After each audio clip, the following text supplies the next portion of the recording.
Since the fall of the Shah, that country and ours have become mortal enemies of one another. The hostage scandal that burdened the end of the Carter administration set a new tone in diplomacy, like that one of a dull thud.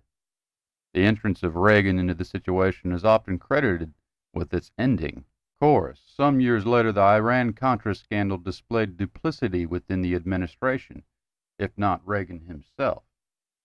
The very regime that had taken Americans hostage was benefiting from American-made firepower.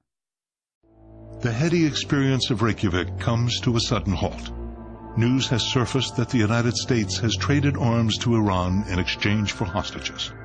Overnight, Reagan's approval ratings plunged from 67% to 46%. George Shultz has tried repeatedly to prevent the Reagan White House from engaging in these sales. Reagan made it clear that Carter had made a mistake in not supporting the brutal Shah in the revolution.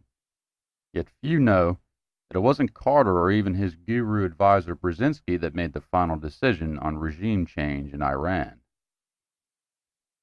In November 1978, President Carter named the Bilderberg Group's George Ball, another member of the Trilateral Commission, to head a special White House Iran task force under the National Security Council's Brzezinski. Ball recommended that Washington drop support for the Shah of Iran and support the fundamentalist Islamic opposition of the Ayatollah Khomeini. Robert Bowie from the CIA was one of the lead case officers in the new CIA-led coup against the man their covert actions had placed in the power 25 years earlier.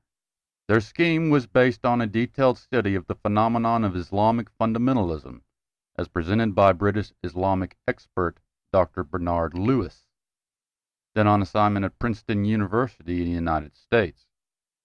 Lewis's scheme, which was unveiled at the May 1979 Bilderberg meeting in Austria, endorsed the radical Muslim Brotherhood movement behind Khomeini in order to promote balkanization of the entire Muslim Near East along tribal and religious lines.